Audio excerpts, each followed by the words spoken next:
Assalamualaikum warahmatullahi wabarakatuh. Alhamdulillahirabbil alamin wa bihi nasta'inu ala umuri dunya waddin wassalatu wassalamu ala asyrafil anbiya'i wa imamil mursalin sayyidina wa maulana Muhammadin wa ala alihi washabihi ajmain, amma ba'd. Yang saya hormati Ibu Elisa Najah selaku dosen pengampu mata kuliah Ekonomi dan Bisnis Digital serta teman-teman yang kami banggakan. Pada kesempatan kali ini, kami dari kelompok 9 akan mempresentasikan proposal bisnis Fruit Sando yang telah kami buat, yang terdiri dari saya sendiri, Muhammad Amar Diolhab, Fidiatur Rahmah, Ana Fitratul Isa, dan Tazkiyah Hani Kiflaini. Untuk pembahasan materi, ini ada 5. Yang pertama itu ada latar belakang, yang kedua ada deskripsi usaha digital, yang ketiga rencana kegiatan dan penggunaan anggaran, yang keempat penutup, yang kelima yaitu lampiran. Langsung ke latar belakang masalah. Untuk latar belakang sendiri, minat terhadap gaya hidup sehat semakin meningkat, terutama di kalangan generasi muda dan pekerja aktif yang kini lebih sadar akan pentingnya asupan makanan bernutrisi. Peluang besar terbuka untuk menghadirkan camilan sehat, praktis, dan menarik seperti Fruit Sando. Fruit Sando merupakan sandwich khas Jepang yang memadukan roti lembut dengan whipped cream dan buah-buahan yang segar. Di Indonesia, khususnya di kota-kota besar, pilihan camilan sehat seperti ini masih terbatas. Jadi, kami ingin memperkenalkan Fruit Sando sebagai alternatif camilan berkualitas dengan buah lokal, segar, dan harga yang terjangkau, menjadikannya pilihan yang menyegarkan untuk berbagai kalangan. Selanjutnya yaitu ada permasalahan yang dihadapi. Nah, untuk permasalahan sendiri ini ada 6 bagian. Yang pertama yaitu buah mudah berbusuk. Untuk buah sendiri merupakan bahan yang mudah rusak, sehingga menjaga kesegaran buah agar tetap menarik bisa menjadi tantangan, terutama dalam pengaruh yang tidak tepat. Buah yang digunakan untuk sando ini kira-kira hanya bertahan selama 3-6 hari saja. Untuk yang kedua yaitu roti sari roti. Nah, roti sandwich ini digunakan untuk pembuatan sando hanya bertahan kira-kira 1 minggu saja, kurang lebih 1 minggu. Ini juga menjadi permasalahan bagi penjual karena bahan baku yang tidak bertahan lama. Yang ketiga, ada biaya bahan baku yang cukup mahal. Adapun yang dikeluarkan untuk modal usaha Fruit Sando memakan biaya yang cukup mahal seperti roti, buah, Oreo, whipped cream, plastik, mika segitiga, dan kantong plastik. Yang keempat, menentukan harga. Jadi kami sebagai produsen harus pintar-pintar menentukan harga agar tetap bersaing, tetapi juga mendapatkan keuntungan. Kita perlu memperhitungkan semua biaya. Yang kelima, banyaknya pesaing. Untuk banyak makanan sehat lain di pasaran, kita harus membuat Fruit Sando berbeda dan menarik agar orang lain dapat memilih produk yang kita jual. Untuk pemasaran, dan yang terakhir, pemasaran. Mempromosikan produk dan menarik pelanggan baru perlu strategi yang tepat. Menggunakan media sosial bisa membantu, tetapi butuh waktu dan usaha. Selanjutnya akan dijelaskan oleh Vidya. Kemudian terdapat visi, misi, dan tujuan Fruit Sando kita. Yang pertama itu ada visi. Visinya itu menjadi usaha camilan yang dikenal luas oleh masyarakat dengan citra positif sebagai hidangan yang menyehatkan.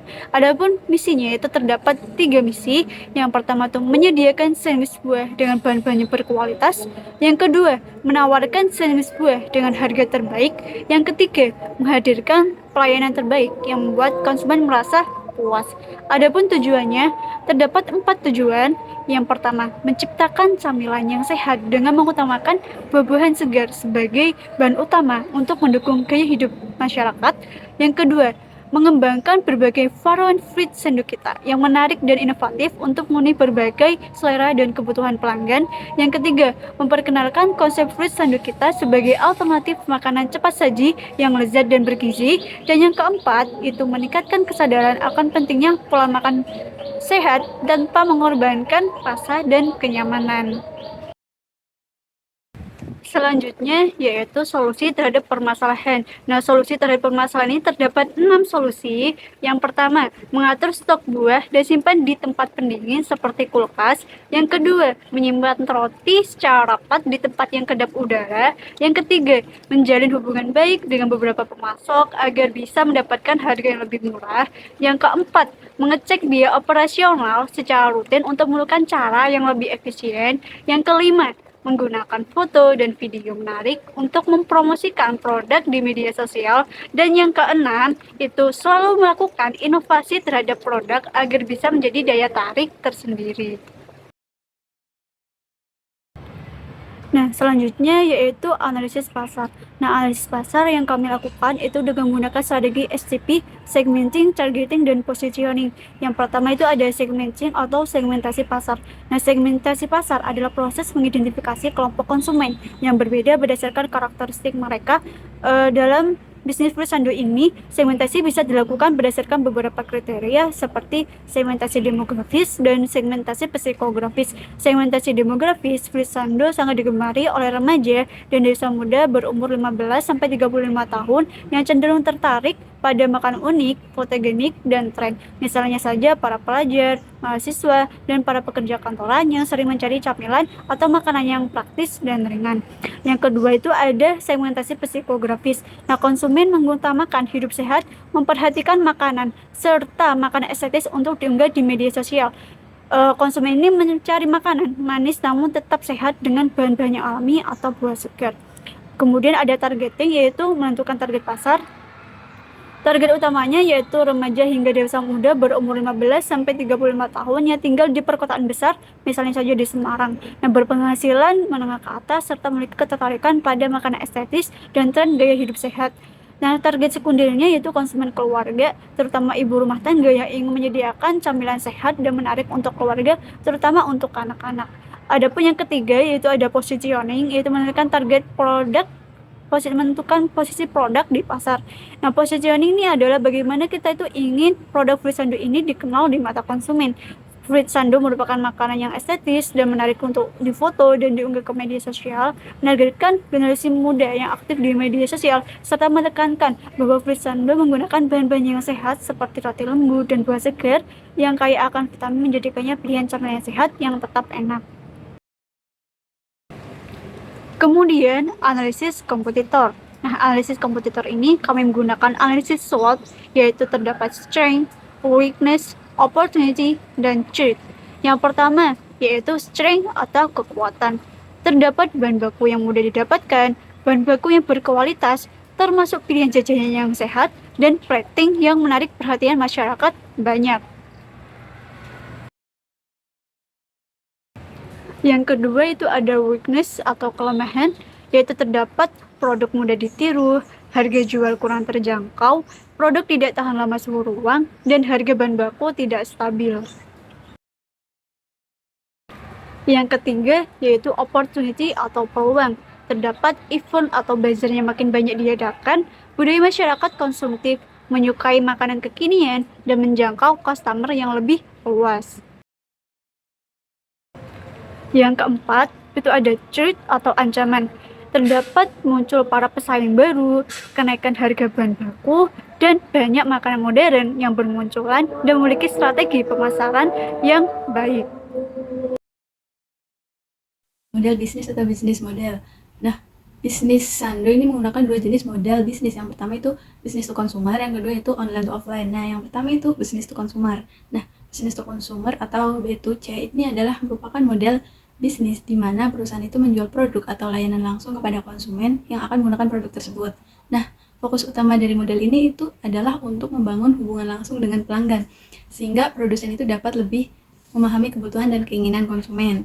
Dalam konteks penjualan Sando ini, kita bisa menjalankan model dengan cara menjualnya langsung kepada pelanggan. Selain itu, kita juga menyediakan layanan pengantaran makanan, sehingga konsumen itu bisa dengan mudah memesan dan menikmati produk tanpa harus datang ke tempat usaha. Melalui pendekatan ini, kita tidak hanya berfokus pada penjualan, tetapi juga pada peningkatan kepuasan dan loyalitas pelanggan. Nah, untuk model yang kedua yaitu online to offline. Bisnis online to offline atau O2O adalah model bisnis yang menggabungkan pengalaman belanja online dengan interaksi langsung di dunia nyata. Dalam konteks Sando ini, Modelnya berarti kita mempromosikan atau menjual produk itu secara online agar pelanggan itu dapat melihat pilihan menu, melakukan pemesanan makanan, dan melakukan pembayaran. Namun, pelanggan akan mengambil dan menerima produk ini langsung di titik pengambilan yang kita sediakan. Nah, model O2O ini tuh memungkinkan kita untuk menjangkau pelanggan lebih luas secara online, sambil memberikan mereka pengalaman fisik yang lebih personal saat mereka menerima produk. Indikator kinerja atau Key Overview. Nah, indikator kinerja ini merupakan tolak ukur yang digunakan untuk menilai sejauh mana tujuan bisnis itu dapat tercapai. Bisnis Sando ini menggunakan dua indikator kinerja. Yang pertama, indikator kinerja keuangan. Yang kedua, indikator kinerja operasional. Yang pertama, indikator kinerja keuangan. Kinerja keuangan sendiri itu merupakan suatu indikator dalam mengevaluasi dan mengukur kondisi keuangan perusahaan melalui kemampuan perusahaan dalam menghasilkan laba. Nah, dalam konteks Sando ini, biaya produksi yang dikeluarkan itu sebesar Rp459.000, kemudian jumlah pendapatan hasil jual Frit Sando sebanyak 35 potong dengan harga per potong itu Rp15.000, sehingga mendapatkan hasil sebesar Rp525.000. Adapun keuntungan, yaitu hasil penjualan dikurangi biaya produksi, dari Rp525.000 dikurangi Rp459.000, jadi untuk total keuntungan yang dihasilkan sebesar Rp71.000.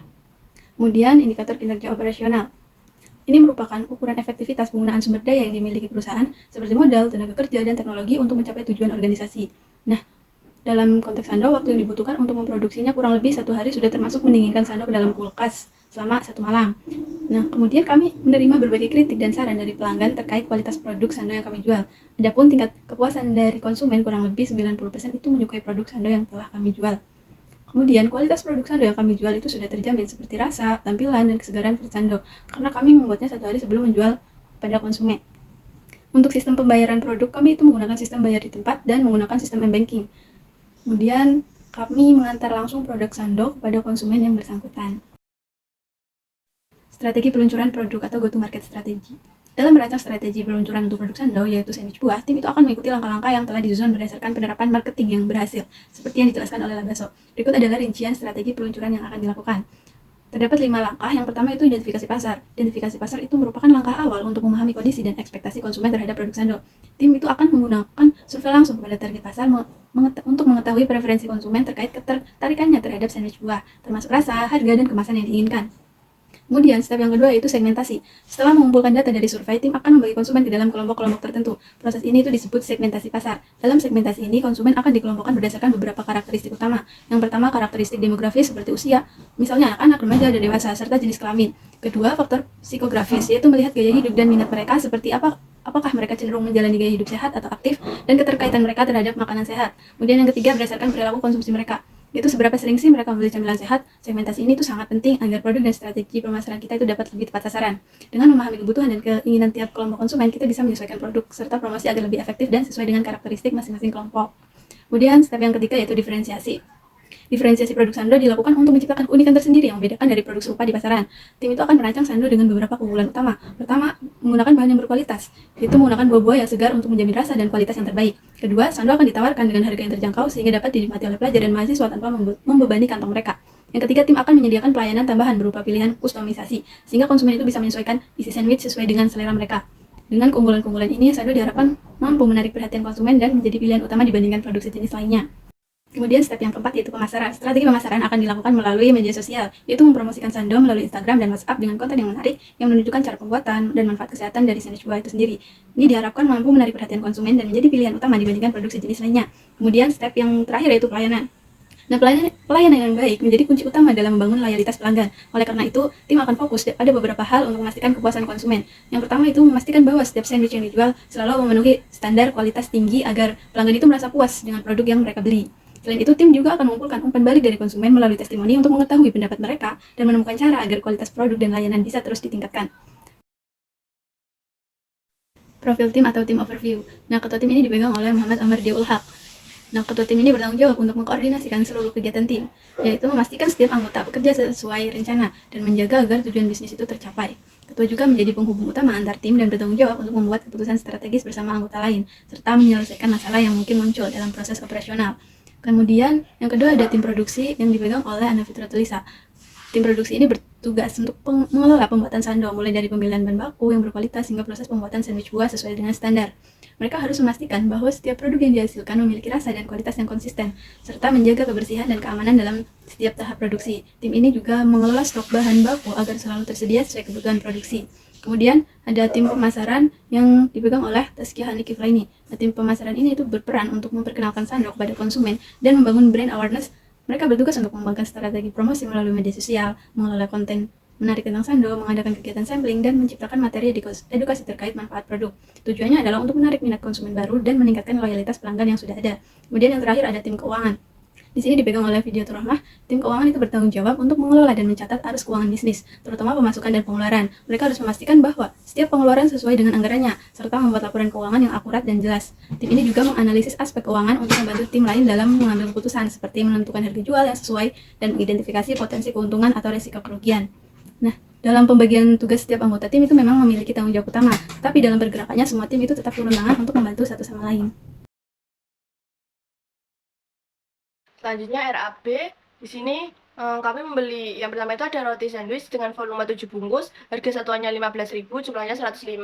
Jumlah pasokannya itu di minimarket. Yang kedua ada whipped cream, volumenya itu 6 pack, harga satuannya 20.000, jumlahnya 120. Sumber pasokannya itu di toko bahan kue. Yang ketiga ada buah strawberry, volume 4 nika, harga satuannya itu 9.000, jumlahnya 36.000. Sumber pasokannya itu di toko buah. Yang keempat itu ada buah kiwi, volumenya 3/4 kg, harga satuannya itu 33.750 per 3/4 kg, jumlahnya 33.750. Jumlah pasokannya itu di toko buah. Yang kelima ada buah anggur 3/4 kilo, harga satuannya itu 45.000, jumlahnya 45.000. Sumber pasokannya itu di toko buah. Yang keenam itu ada buah pisang, membeli 5 buah, harga satuannya itu 5.000 per buah, jumlahnya itu 25.000, sumber pasokannya itu di toko buah. Yang ketujuh itu ada plastic wrap, volumenya itu 1 roll, harga satuannya itu 19.000, jumlahnya 19.000, sumber pasokannya itu di toko bahan kue. Yang ke-8 ada mie segitiga, volumenya 1 pack, harga satuannya itu 30.000, jumlahnya 30.000, sumber pasokan itu beli di online. 9 kantong plastik, volumenya 1 pack, harga satuannya itu 5.000, jumlahnya 5.000, sumber pasokannya di toko plastik. Yang ke-10 itu jumlah jeruk, harganya setengah kilogram, harga satuannya itu 16.000 per setengah kilogram, jumlahnya 16.000, sumber pasokannya di toko buah. Yang ke-11 ada Oreo, volumenya itu 2 bungkus, harga satuannya itu 10.000 per bungkus, jumlahnya 20.000, sumber pasokannya di toko buah. Jumlah total keseluruhannya itu 454.000. Terus untuk harga jual itu 15.000 per pieces, terjual 35 pieces, pendapatan itu 15.000 dikali 35 pieces sama dengan 525.000. Laba sama dengan pendapatan dikurangi pengeluaran. Labanya itu 525.000 dikurangi 454.000 sama dengan jumlahnya 71.000. Yang selanjutnya ada rencana kegiatan. Nah, rencana kegiatan ini di minggu pertama kita mempersiapkan produk dan branding, pembuatan akun media sosial, pembuatan logo, dan mempersiapkan kemitraan aplikasi. Nah, pada minggu pertama ini kegiatan berfokus pada persiapan produk dan branding untuk bisnis Sando. Tim akan membuat akun media sosial untuk mempromosikan sandwich buah, serta mendesain logo yang menarik dan representatif. Selain itu, kami akan mempersiapkan kemitraan dengan aplikasi pengantaran makanan untuk memperluas jangkauan distribusi. Terus yang minggu kedua kita open pre-order melalui media sosial untuk mencari orderan penjualan. Nah, strategi ini itu bertujuan untuk mengukur minat pasar terhadap produk yang ditawarkan dan mendapatkan umpan balik awal dari calon pelanggan. Terus minggu ketiga kita pembuatan orderan produk Sando serta pendistribusian produk. Nah, pada minggu ketiga ini kami akan mulai memproduksi sandwich buah sesuai dengan pesanan yang diterima dan melakukan pendistribusian produk secara efisien. Proses ini akan memastikan bahwa produk sampai ke tangan pelanggan dalam kondisi segar dan berkualitas tinggi. Nah, yang minggu keempat ini evaluasi performa penjualan, perluasan distribusi, dan peluncuran produk produk baru atau varian rasa buah. Di minggu keempat ini, kami akan melakukan evaluasi performa penjualan dari periode sebelumnya untuk menentukan keberhasilan strategi pemasaran yang telah diterapkan Berdasarkan hasil evaluasi, kami juga akan merencanakan perluasan distribusi dan peluncuran produk baru dengan varian rasa buah yang berbeda untuk menarik lebih banyak pelanggan. Dengan langkah-langkah ini, diharapkan bisnis Sando dapat berkembang dan memenuhi kebutuhan konsumen akan pilihan makanan sehat yang praktis. Selanjutnya itu ada penggunaan anggaran, biaya produksi sebesar 454.000 untuk keperluan membeli bahan baku seperti roti, buah, Oreo, whipped cream, Mika, terus plastik wrap dan kantong plastik. Harga jual 15.000 per pieces, terjual 35. Pendapatan 15.000 dikali 35, totalnya 525.000. Laba sama dengan pendapatan dikurangi pengeluaran. Labanya itu berarti 525.000 dikurangi 454.000. Hasilnya 71.000. Untuk gaji karyawan itu 20.000 kali 1, 20.000 untuk pemilik, 17.000 kali 3, berarti 51 untuk karyawan. Yang terakhir itu penutup. Nah, memulai bisnis Fruit Sando kita merupakan langkah awal dalam membangun semangat kewirausahaan bagi generasi muda, khususnya mahasiswa, agar lebih kreatif dan inovatif. Melalui proposal Fruit Sando kita ini, kami yakin bahwa proposal tersebut tidak hanya menunjukkan potensi bisnis yang ada, tetapi juga kesungguhan dan kesiapan tim kami untuk menjalankannya. Setiap dukungannya diberikan akan menjadi bagian dari perjalanan kami dalam membangun usaha yang tidak hanya sukses secara bisnis, tetapi juga mampu menginspirasi generasi muda untuk berani bermimpi dan bertindak dalam mewujudkan ide usaha mereka.